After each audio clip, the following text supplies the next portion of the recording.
Okay, it's going. It's live now, Prabhu. Okay. Yes, bro. Please. Just a very short thing here. The beginning of the lecture today, Maharaj was saying that it's important to practice devotional service in a nice community of devotees. It's very easy for each and every one of us, given the background that we all have come from, that is of a nuclear families, that we just bother about our own selves, our small family of the husband, wife, child. Sometimes we don't even think so much about our parents too, and that's the situation that it has become. And it's we have as a society we have come to a mode where everything else is outsourced. That is, somebody does the work for us, and we enjoy the benefits of it. And at the best, we in our best behavioral pattern, we give money and we are ready for it. That is like say for example, if you go to a temple, what do? We say, okay, we have the temple gives prasadam, and I will give money to the temple for making prasadam, and I'm not bothered anything more. The temple arranges some nice lectures for us. I will go and visit the temple whenever they have something to do, with some nice lectures. I will see what satisfies my interest, and I will attend it. And as a token of recognition, appreciation, I'll just give some money. So we have come to so two things typically characterize our behavior. One, our concern is for our immediate family members. Two, money can buy anything and everything, or money can reciprocate, not buy, rather it can reciprocate for any other activity which others do for us. And it's not about what we failed to miss because of this whole nuclear family thing, which was there almost from the time of independence. Even our parents were effectively nuclear families. Prior to that, they were all in joint families where everybody did for everything else. But now, in two generations, we have completely gone away from having a community spirit in general. So we care a damn about what happens to others. We care a damn about what happens to the society, what happens to the country, and we can we just end up talking something but not doing anything there. Building a community and laying the foundation for our own spiritual growth as well as that for the next generation requires one to extend oneself beyond one's comfort zone. It requires a motivation to give something to the society which one has received. It requires a person to deeply introspect what is it that I have received, and what are the ways and means by which I received it, and how will those ways and means be relevant to the next generation. Maybe the means can be different, but the message can be the same, or the intent can be the same. It requires a lot of careful thought. It requires working as a group together, and that act in itself, in many times, pleases Krishna to such an extent that uh, we get a lot of spiritual realization by that. So, my takeaway for that part here was that all of us, many of us in this group, in this call, are very uniquely empowered to take Krishna's message in various communities, wherever people stay. And we should do our best for it. Let go of the lethargy of why should I do it? Why should I bother for others? That lethargy is very strong because of the nuclear family culture that has strongly ingrained in us. Some big, just for because some 50, 60 years, it's become like that. That's the norm. So it takes a lot of effort to come out of it, but we should do it. That's it, bro. Thank you. Thank you so much, bro. It was very nice to know. Yes. Any other devotee would like to share? Today is holiday in at least in Bangalore. So the Matajis, if they can. Hare Yes, Hare Shweta. Krishna Prabhuji. Um, I have a question for the Shamkun Prabhu actually for the points he raised. Um, I mean, I have experienced it. Me being financially not in the position to beg someone else, or the persons whom I'm talking to are also in the similar position. They are also like in the offices, and but when I one thing I have noticed that when that is a common thing that I talk about the Krishna in one way or other way, but when I talk about that, I always find those guys having a suspicion that is ISKCON give you any target of making more devotees or bringing more people. I have heard there is some target which ISKCON gives. I mean, is this some kind of rumor which is there in the public in general, or why do I get this kind of sometime this kind of question that do they also have a target? My suspicion, Mataji. Uh, we Let me go with the way Bhakti Siddhanta Saraswati Thakur and Srila Prabhupada did it. The way for Srila Prabhupada, number one was somehow or the other, this message has to go to people. Number one. And when he got and when a lot of devotees were attracted to his teachings, he he would say that when the books were distributed, how he would ask how many books were distributed, then he would be happy, and then he would say next time you double it, do more. Or in other words, for him, when in terms of the books as a target for him was don't be complacent. If do as much as possible you can do for Krishna. And it was not as a target that ISKCON should grow at this level, etc. And he said he knew that it's not about organizational growth. That one day it may plateau, etc. So his point was people should be engaged in Krishna Bhakti. And it is not about thinking something and just sitting and doing nothing, but actively doing something. That was his intention. Even within ISKCON, if you would say, different members have different focus as far as growth is concerned. Uh, some people like more people to join the movement. Some people want more people uh, to be there for raising more farms or starting more farm communities or being part of a farm community. Some people want people to just read books, do whatever you want at home. Let's all read books together. Uh, it's not one monolith thing here. Everybody has different um, proclivities or different areas of interest.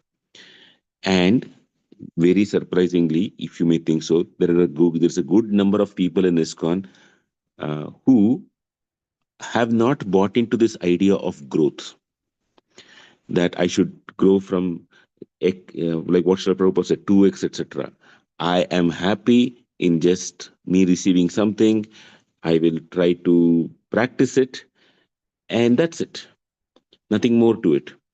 So you can't put a unified stuff. So in general, while the management at the topmost, you would say the executive committee, etc., tries to encourage people that let more and more people receive it. It so happens that because the vast majority of ISKCON's membership is in the congregation or those like you and me who are working, they cannot have any control over you or me. We can do whatever we want at home. We are totally independent people. Nobody can set a target on you or on me. So it ends up that it's free for all. People do what they like to do, Mataji. So there is a wish, but there is no enforcement.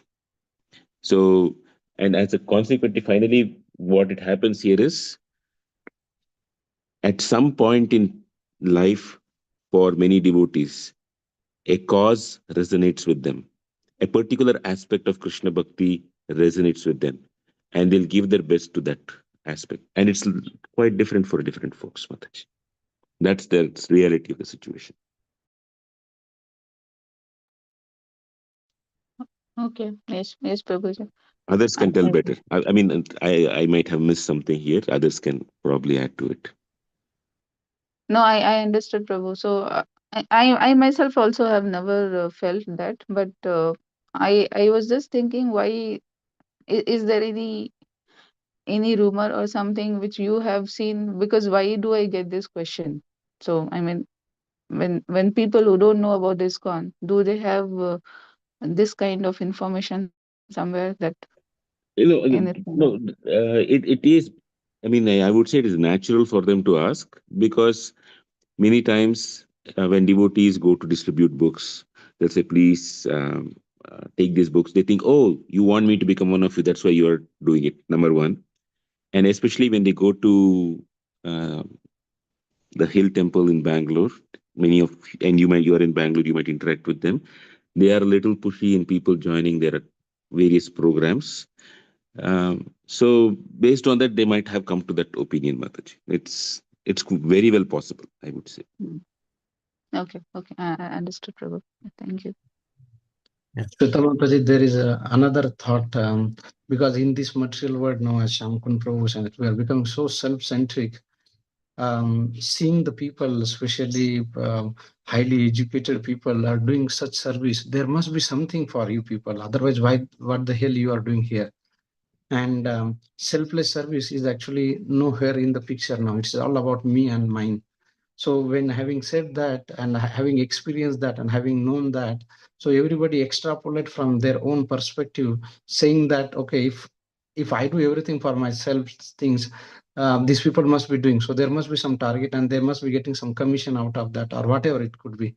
So because of the today's work, today's society, today's self-centric things, this happens that. And sometimes people get surprised how you are actually doing these things. I mean, they just out of curiosity they get surprised because there is no experience of doing something, and that too somebody says that he's a PhD from United States, and oh my God, how are you doing these things? So they get completely shocked because the whole purpose is about education, money, my own things, and enjoy Madi. There is nothing beyond that. So this thought process or these things will actually lead to all these questions. However, from our side, and of course, not only that, there are some people who actually even question that how the money is going to these things, whether some money goes from India to other countries, these are foreign people. There are a lot of videos about all that. So there are kind of a lot of suspicious thing, thought process will come out there. But whenever we have this opportunity, we should actually tell that how these are voluntarily people doing these things without anything here. Nobody is paying to anyone. And once Gaurang Prabhu was giving the example, and I think it's already 7:13. So he was saying that the people came to ISKCON that doing the case study that in corporate people are paying money and still they are not motivated or inspired. But in ISKCON, people are doing the activity without paying anything. Not only that, they pay on top of that to the programs and services. So how is that? So there is a case study also done in that context. So whenever we get opportunity, we have to tell that this is all volunteer and this is for the higher purpose, as Shamkun Prabhu was earlier mentioned, that the higher purpose or higher cause is actually getting away from our thought process. So we have to broadcast that. We have to, whenever we get opportunity, we have to mention that very specifically that this is for the voluntarily doing for the higher purpose. Thank you, Mataji. Thank you, Prabhu. Thanks a lot. If you have that case study available, please do share in case if you have it. ठीक है Mataji. Yeah. Thank you. Guru Kishore Prabhu, Shamkun Prabhu, and Shweta Mataji. Already 7:14, but any of the Matajis who generally don't get time and today's holiday, they can actually share something. We have Madhuri Sundari Mataji, Sulochana Mataji, etc. Prasanna Mataji, or anybody else. If Sonal Mataji is on call.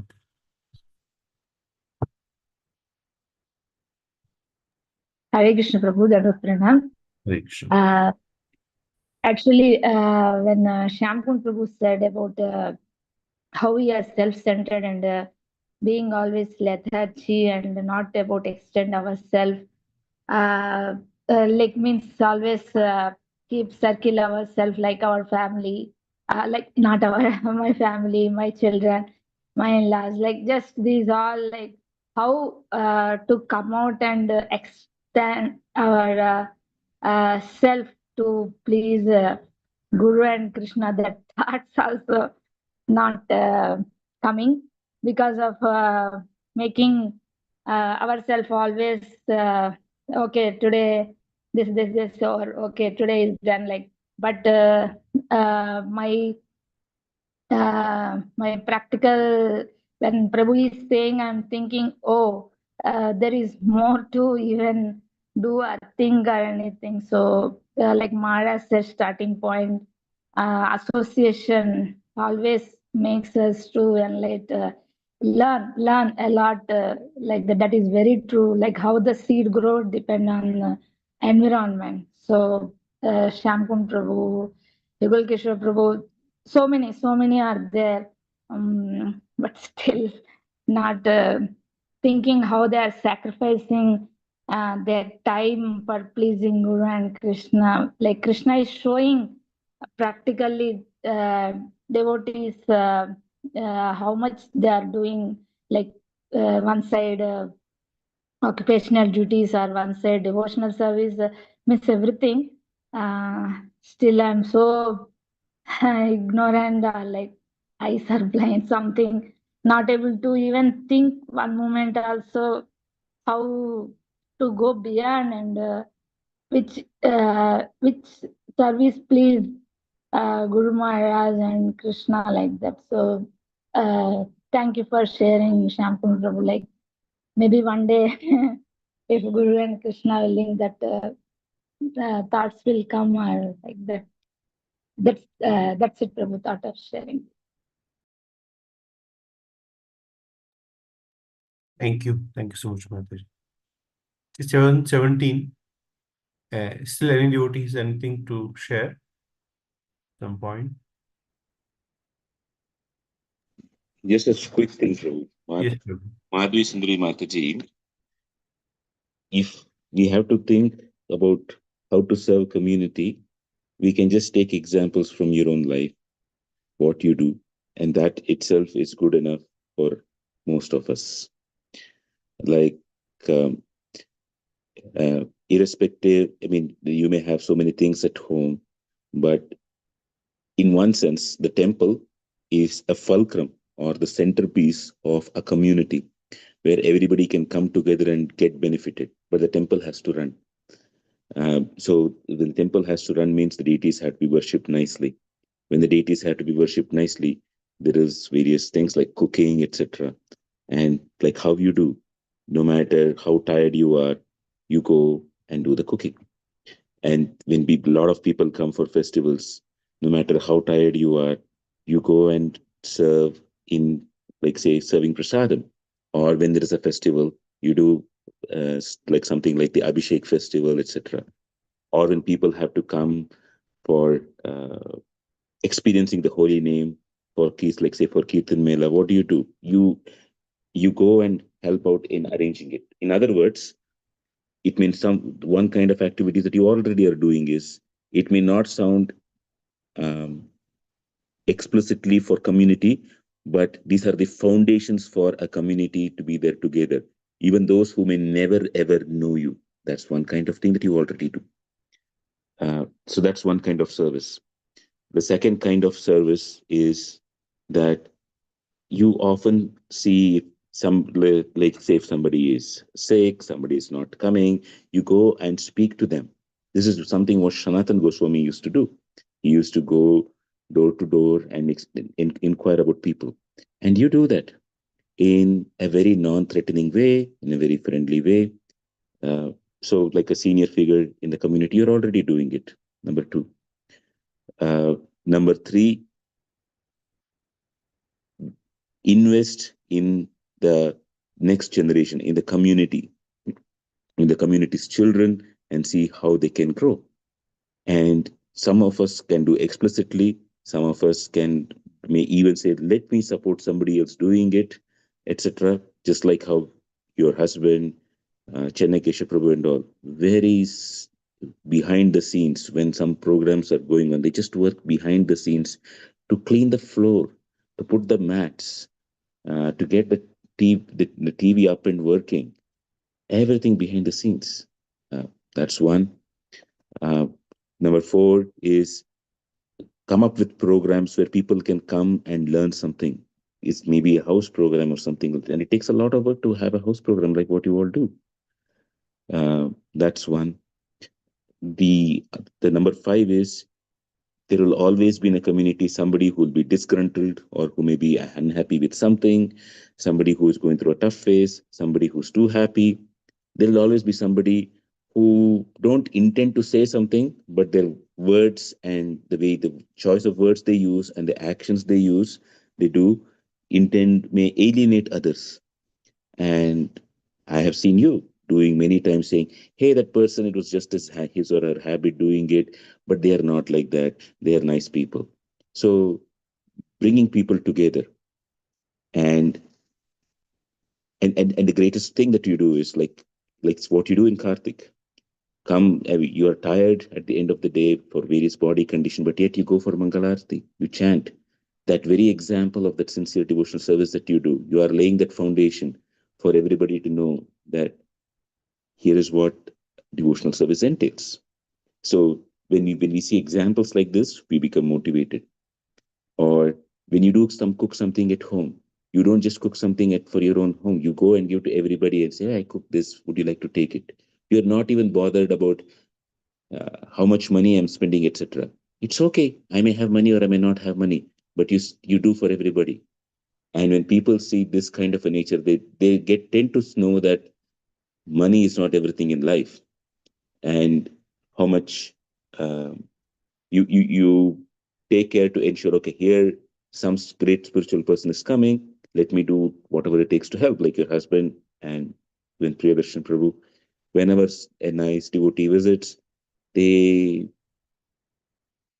uh, take their car and bring the person to the temple, take care of them, all of that they do, right?